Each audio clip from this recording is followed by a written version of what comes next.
misericordias de Dios se renuevan cada mañana. Su voluntad es buena, agradable y perfecta. Bienvenidos a una nueva emisión de Vidas con Propósito, para volver a vivir. Si la soberanía de Dios está limitada por las decisiones humanas, entonces Dios no es soberano. Hola, muy buenos días, bienvenidos otra vez a Vidas con Propósito, para volver a vivir. Les saluda Oscar Plata. Hoy es el día de teología pura, pura teología. Y continuamos con la serie titulada Atributos Divinos. Compartiremos el cuarto tema o el cuarto atributo: soberanía. Dios rige. Tú nos creaste con un propósito. Nos acompaña como de costumbre Ángelo Becerra, pastor de la comunidad Vida con Propósito, Iglesia de las Asambleas de Dios de Colombia. Buenos días, Pastor Ángelo, ¿cómo está? Oscar, buenos días, estimado oyente. Gracias por apartar su tiempo, por dedicar este espacio para escucharnos. Deseamos que lo siga haciendo y que nos recomiende a otras personas. Queremos ser de edificación espiritual para el pueblo de Dios. También está con nosotros Erika Carrillo, líder de la iglesia. Buenos días, Erika. Muy buen día, Oscar. Buen día, pastor. Buenos días. Y agradecida con Dios de poder compartir este espacio con todos los amigos que fielmente nos acompañan. Apreciado oyente, usted puede volver a escuchar el tema de hoy y todos los temas de esta serie a través de nuestro canal en YouTube, escribiendo en el buscador de esta página Comunidad Vida con Propósito. Allí encontrará los diversos temas y las series emitidas en este espacio, y lo puede hacer en cualquier horario desde la comodidad de su hogar y compartirlo a otros. Estás escuchando Vidas con Propósito, para volver a vivir. Pues hemos visto tres atributos que solo le corresponden a Dios, también llamados atributos naturales, como la omnipotencia, la omnipresencia, la omnisciencia. Y hoy veremos la soberanía de Dios. ¿Por qué es importante estudiar este atributo, que al igual que los anteriores, solo le pertenece a Dios? Mire, Oscar, imagínese que Dios perdiera el control de su creación por un momento. Imagínese que una criatura en algún instante de la eternidad pudiera salírsele a Dios de su dominio absoluto. Imagínese que Dios le diera la espalda a su creación y la dejara al azar, a su suerte. En los hipotéticos casos que acabo de plantear, tendríamos que llegar a una sola conclusión. Tal Dios con minúscula no sería Dios con mayúscula. Indiscutiblemente no podría ser el Dios único y verdadero. Pastor, ¿cómo el diccionario define la palabra soberano y por qué es importante entenderla? El diccionario define la palabra soberano como sigue: que ejerce o posee la autoridad suprema e independiente.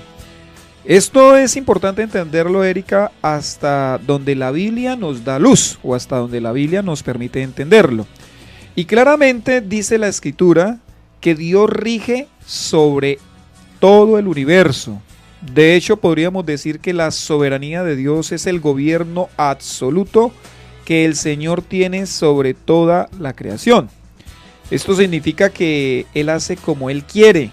A Él nadie lo controla, nadie lo instruye, ninguna persona lo puede manipular. Escúcheme, estimado oyente, ninguna persona puede manipular a Dios. Ninguna persona se le puede salir de las manos. Él es autosuficiente en sí mismo y por lo tanto no necesita de nada ni de nadie. Podemos decir de forma sencilla que la soberanía es que Dios controla todo y a todos. Y por eso cuando Él se le revela a Moisés, cuando le revela su nombre, Él se reveló como yo soy el que soy, que no significa otra cosa que yo existo por sí mismo. O sea, Él no necesita para existir absolutamente de nadie. Y por lo tanto, como Él es autoexistente y autosuficiente, Él es soberano. Pastor, recordemos el Salmo 135, versículos 5 y 6, y sobre este salmo le hago una pregunta. ¿Por qué el atributo de la soberanía distingue a Dios de otros dioses? Bueno, vamos a leer el Salmo 135, 5 al 6. Dice: yo sé que el Señor, nuestro soberano, es más grande que todos los dioses. El Señor hace todo lo que quiere en los cielos y en la tierra, en los mares y en todos sus abismos. Por ahí decía un autonombrado apóstol que Dios, para actuar en la tierra, necesitaba pedirle permiso al hombre. ¡Qué absurdo! ¡Qué tontería! Por ahí el hombre perdió la vida en un accidente aéreo, el que decía que Dios no podría hacer nada en la tierra. Vea, estimado oyente, el atributo de la soberanía distingue a Dios de cualquier otro Dios o de cualquier otra deidad. Esto es lo que dice aquí el salmista en el Salmo 135. Quien compuso este salmo no niega que haya otros dioses con D minúscula, que a la luz de la escritura pues son seres espirituales de maldad que tienen alguna clase de poder, pues no se puede negar. Pero este salmista está afirmando que nuestro Dios es soberano, es decir, su grandeza y su autoridad están por encima de esos diositos que están alrededor. Seguidamente, el autor de este salmo dice que Dios hace no algunas cosas, sino todo lo que Él quiere. Y no solo lo hace en el cielo, también lo hace en la tierra, en el mar, en los abismos, y lo hace cuando Él quiere. Por eso es que llamamos a Dios, el Dios de la Biblia, el Dios verdadero, es el Dios soberano. Pastor, podemos ver a la luz de las Sagradas Escrituras ejemplos de la soberanía de Dios, pues algunos dudan de que Dios rige sobre todo absolutamente cuanto existe. Mire, Erika, la doctrina de la soberanía divina es ampliamente enseñada en las Escrituras. Vamos a ver algunos ejemplos. Vea lo que dice el Salmo 115:3. Nuestro Dios está en los cielos y puede hacer lo que le parezca. Pues a mí esto es un versículo demasiado claro de la soberanía de Dios. Dios puede hacer lo que a Él le parezca. Job 23:13 dice así: pero Él es soberano, ¿quién puede hacerlo desistir? Lo que Él quiere hacer, lo hace y punto, porque Él es Dios.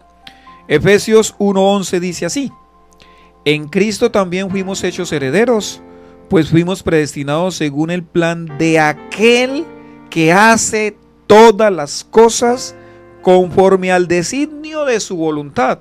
Es demasiado claro este versículo. Mateo 10:29 dice así: ¿no se venden 2 gorriones por una monedita?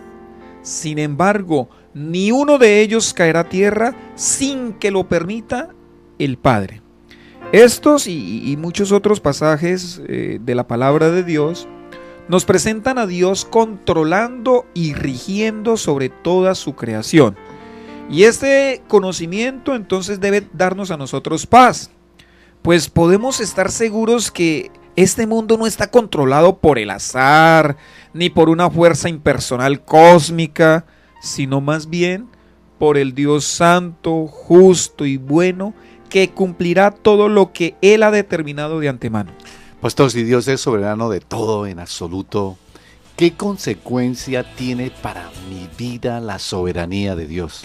Bueno, la primera consecuencia, o una verdad, lo podríamos llamar así, Oscar, es que Dios rige mi vida, Dios rige las vidas de las personas. Vea lo que dice Romanos 8:28. Ahora bien, sabemos que Dios dispone todas las cosas para el bien de quienes lo aman, los que han sido llamados de acuerdo con su propósito. Dios es Señor de todos, eso es indiscutible en la Biblia, pero su señorío se manifiesta plenamente en quienes se han sometido a Él. Es por eso que el cristiano dice: Dios es el Señor de mi vida. Es por eso que nosotros podemos decir eso. Y es por eso que el cristianismo es una invitación a recibir a Cristo no solo como Salvador, sino también como Señor. Una vez alguien se somete al señorío de Cristo Jesús, no debe pensar tan siquiera que lo que le sucede toma por sorpresa a Dios, sino más bien que Dios soberanamente lo planea o lo permite para su crecimiento espiritual. Eso es lo que está diciendo Romanos 8:28. Pastor, este primer principio no es que nos agrade mucho, porque a todos nos gusta escuchar de un Dios salvador, de un Dios perdonador, pero escuchar que Dios es quien debe regir mi vida, es decir, que debe ser mi Señor. Aquí es donde muchos podrían tropezar. Ampliemos un poco más este principio. En mi vida, ¿qué es lo que Dios puede permitir o ejercer? Bueno, está interesante su pregunta. Vamos a desarrollarla. ¿Qué es lo que Dios puede permitir o ejercer en la vida del creyente? Bueno, Dios soberanamente permite la tentación. Mateo 4:1 dice de la siguiente manera: luego el Espíritu, y aquí está Espíritu con mayúscula, o sea, hace referencia al Espíritu de Dios. Luego el Espíritu llevó a Jesús al desierto para que el diablo lo sometiera a tentación. Bueno, si es así, ¿qué tal si le hacemos unas preguntas a este texto que usted acaba de leer y usted, pastor, nos responde? Listo, hagámoslo. Bueno, ¿quién llevó a Jesús al desierto? Aquí dice claramente que el Espíritu, o sea, el Espíritu de Dios. ¿Para qué llevó el Espíritu a Jesús al desierto? El texto dice que lo llevó para ser tentado. ¿Quién lo iba a tentar? Lo iba a tentar el diablo, ¿sí? Claramente, Oscar, vea, se ve por este pasaje que Dios el Padre planeó el hecho de que Jesús fuera tentado, pero Dios no sería el agente tentador, ¿sí? Eso es muy claro en este versículo. Frente a la tentación, nosotros debemos entender muy bien que si Dios la permite, es porque tenemos la capacidad, porque Él nos da la capacidad de no ceder ante ella. Y cada vez que vencemos la tentación, nos estamos pareciendo más a Jesús. Primera a los Corintios 10:13 dice de la siguiente manera: ustedes no han sufrido ninguna tentación que no sea común al género humano, pero Dios es fiel y no permitirá que ustedes sean tentados más allá de lo que puedan aguantar. Más bien, cuando llegue la tentación, Él les dará también una salida a fin de que puedan resistir. Aquí se ve la soberanía de Dios diciéndonos no que no vamos a ser tentados, sino que Él va a estar allí fortaleciendo y que no va a permitir una tentación que supere nuestra capacidad para soportar. Entonces, sencillamente nosotros debemos tener la confianza que cuando Dios permite la tentación en nuestras vidas, Él está allí para fortalecernos y para ayudarnos. Pastor, pero alguien puede preguntarse, entonces cuando yo cedo a la tentación es porque Dios no la permitió. No, cuando yo cedo a la tentación es porque yo he sido caprichoso, porque yo he sido desobediente, porque no he cooperado con el Espíritu Santo que ha estado allí. O lo otro es que realmente no soy cristiano, no tengo el Espíritu Santo y por lo tanto no soy capaz de vencer la tentación. Todo cristiano tiene la capacidad de vencer la tentación, solo que a veces somos testarudos, a veces queremos silenciar la voz del Espíritu en nuestra vida y por eso terminamos sucumbiendo ante la tentación. Pastor, ¿en qué otros aspectos de nuestra vida Dios puede permitir o ejercer su soberanía? Dios no solo soberanamente permite la tentación, sino que también Dios soberanamente permite la prueba. Mire cómo lo dice el apóstol Pedro, primera carta de Pedro 4:19. Así pues, los que sufren según la voluntad de Dios, entréguense a su fiel Creador y sigan practicando el bien. Aunque no permanentemente hace parte de la voluntad de Dios el sufrimiento de sus hijos. O sea, el Señor nos va a permitir sufrimiento, no siempre, pero lo va a permitir. Las pruebas, el dolor y el sufrimiento pues no son malos en sí mismos, sino que son los mecanismos que Dios usa para cumplir sus propósitos en nuestras vidas. Véalo como dice aquí en el Antiguo Testamento una prueba, una dificultad, un sufrimiento que sufrió una mujer de Dios. Primer libro de Samuel, capítulo 2, versículo 1 al 2. Ana elevó esta oración: mi corazón se alegra en el Señor, en Él radica mi poder. Puedo celebrar su salvación y burlarme de mis enemigos. Nadie es santo como el Señor. No hay roca como nuestro Dios. No hay nadie como Él. Qué hermosa canción la que compone Ana, o alabanza le da al Señor. ¿Cómo ella pudo hacer eso, pastor? Bueno, ella pudo hacer eso porque ella pasó por la prueba de la esterilidad. Si ella no hubiera sido estéril y posteriormente Dios no le hubiera dado a Samuel, o sea, si esos eventos no hubieran pasado, pues ella nunca hubiera cantado este cántico tan hermoso. Primera de Samuel 1:6 dice así: Penina, su rival, que era la rival de Ana, solía atormentarla para que se enojara, ya que el Señor la había hecho estéril. Claramente dice aquí el escritor bíblico que la esterilidad de Ana era porque Dios la había hecho estéril. No se lo adjudica a un problema de genética, a un problema de salud, no. Dios la había hecho estéril, pero Dios mismo se encargó de darle a ella la capacidad para tener un hijo. Por último, en este primer punto, Dios rige mi vida. ¿Qué más nos puede decir, pastor? Bueno, Dios no solamente es soberano para permitir la tentación, no solamente es soberano para permitir la prueba, sino que Dios soberanamente también ejerce la disciplina. Este sí como que no nos gusta mucho. Vea, el profeta Jonás nos enseña que es mejor obedecer a Dios por las buenas. Estimado oyente, escúcheme, es mejor obedecer a Dios por las buenas, porque ningún hijo de Dios se sale con la suya. Mucho menos el perverso. Si un hijo de Dios no se sale con las suyas, pues el perverso mucho menos. Vea lo que dice Jonás 1:4. Pero el Señor lanzó sobre el mar un fuerte viento y se desencadenó una tormenta tan violenta que el barco amenazaba con hacerse pedazos. Jonás 1:17 dice así: El Señor por su parte dispuso un enorme pez para que se tragara a Jonás, quien pasó 3 días y 3 noches en su vientre. Jonás 2:1 dice así: Entonces Jonás oró al Señor su Dios desde el vientre del pez. Y Jonás 2:10 dice así: Entonces el Señor dio una orden y el pez vomitó a Jonás en tierra firme. Estimado oyente, entender que Dios rige mi vida debe llevarme a aceptar que a pesar de que haya circunstancias que aparentemente no son la voluntad de Dios, el Señor está detrás de ello. El Señor tiene un propósito oculto a mi percepción que va a repercutir para la gloria y va a bendecir desde luego nuestra vida. Este es un gran estímulo para seguir confiando en el Señor y guardando sus mandamientos. No hagamos como Jonás, que a la brava, como decimos nosotros, le tocó que obedecer. Él creyó que podría huir de la presencia de Dios, él creyó que podría no hacer la voluntad de Dios, y Dios lo arrinconó, lo llevó hasta el fondo del océano, allá entonces sí fue capaz de orar, y finalmente le tocó que obedecerle a Dios. Estamos en Vidas con Propósito en el dial 1020 AM y por internet a través de radioprimavera.com.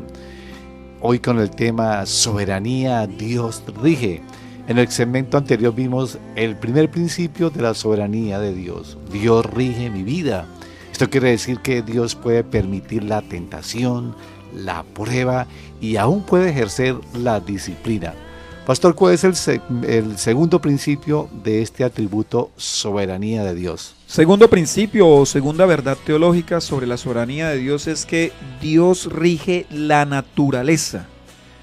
Y a mí me encanta esta verdad teológica. Vea, Job 38, 33 al 35, mire lo que dice.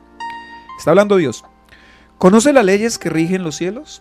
¿Puedes establecer mi dominio sobre la tierra? ¿Puedes elevar tu voz hasta las nubes para que te cubran aguas torrenciales? ¿Eres tú quien señala el curso de los rayos? ¿Acaso te responden, estamos a tus órdenes? La Biblia registra algunos interrogantes que Dios les hizo a sus siervos y debemos recordar que cada vez que Dios nos hace preguntas, Él no necesita la respuesta, nosotros la necesitamos. Pero aquí en este caso específico, las preguntas del Señor a lo único que apuntan es mostrarle a Job su estrechez de mente, su estrechez de pensamiento. No le está haciendo preguntas de física, no es que Dios esté interesado en que Job sepa la velocidad del rayo, los truenos y demás. Dios quiere que Job se convenza de su pequeñez y de la grandeza de Dios, para que concluya que no puede darse el lujo de cuestionar sus designios eternos. Y ahí hay una enseñanza impresionante para nosotros. Si Job no puede explicar los fenómenos de la naturaleza, pues mucho menos va a entender los propósitos eternos del Señor. Pues ahí hay una gran enseñanza para nosotros, porque a veces nosotros también como que queremos cuestionar a Dios cuando las cosas se salen de nuestra capacidad de entendimiento. Seamos cuidadosos, guardemos más bien silencio, recordemos que Dios también controla y rige la naturaleza. Bueno, pastor, en cuanto a esta parte del regimiento de Dios en la naturaleza, ¿qué implicaciones tiene en el mundo natural que nos rodea? Bueno, lo primero es que Dios controla las leyes como tal, las leyes de la naturaleza. Es decir, Dios no solo hace que las leyes funcionen, sino que si es su voluntad hace que no funcionen. Esa potestad solo le pertenece a Dios. Yo hago tanta insistencia de esto porque es que no falta el que cree que tiene ese poder. Josué 10 del 12 al 13 dice así: ese día en que el Señor entregó a los amorreos en manos de los israelitas, Josué le dijo al Señor en presencia de todo el pueblo: Sol, detente en Gabaón; luna, párate sobre Ayalón. El sol se tuvo y la luna se paró, hasta que Israel se vengó de sus adversarios. Esto está escrito en el libro de Jacer, y en efecto el sol se detuvo en el cenit y no se movió de allí por casi un día entero. Es importante explicar este pasaje, porque algunos dicen que así como Josué le dio órdenes al sol, entonces que nosotros podemos darle órdenes. Los que dicen eso es que no leen bien la Biblia. Se lo vuelvo a leer. Ese día en que el Señor entregó a los amorreos en manos de los israelitas, Josué le dijo al Señor en presencia de todo el pueblo. Él está hablando al Señor, le está pidiendo al Señor que haga algo. Él no le está dando órdenes al sol, le está pidiendo al Señor que escuche esa oración que él está haciendo. Es una petición de Josué. Y efectivamente el Señor le contestó a Josué. ¿Dios también controla los animales, pastor? Por supuesto que sí, esa sería la segunda implicación de que Dios rige la naturaleza, pues que Él controla los animales. Los animales no solo son sostenidos por la voluntad de Dios, sino que también son dominados por su poder. Daniel 6:22, vea lo que dice: mi Dios envió a su ángel y le cerró la boca a los leones. No me han hecho ningún daño, porque Dios bien sabe que soy inocente. Tampoco he cometido nada malo contra su majestad. Imagínense, un león con hambre que no es capaz de comer, porque Dios le cerró la boca a los leones. En el Nuevo Testamento uno lee claramente que el Señor le dijo a Pedro: Pedro, vaya y eche el anzuelo, y que allá va a haber un pez que tiene dentro de su vientre una moneda. Dios le dio órdenes a ese pez de que picara allí el anzuelo de Pedro. ¿En qué otro aspecto Dios interviene o maneja la naturaleza? Dios también controla los desastres naturales. Dios es quien permite o el que ordena que sucedan desastres naturales para cumplir sus propósitos. Nosotros nunca debemos ver que los temblores, los terremotos, los tsunamis, los tornados son algo que suceden como casualidad. Obviamente algunos de estos fenómenos se dan como el resultado del abuso del hombre sobre la naturaleza, pero aún así Dios es quien hace que todos estos acontecimientos ocurran. Jonás 1:4 dice así: pero el Señor lanzó sobre el mar un fuerte viento y se desencadenó una tormenta tan violenta que el barco amenazaba con hacerse pedazos. Fue Dios quien levantó la tormenta, no se levantó por sí sola, fue Dios quien la levantó.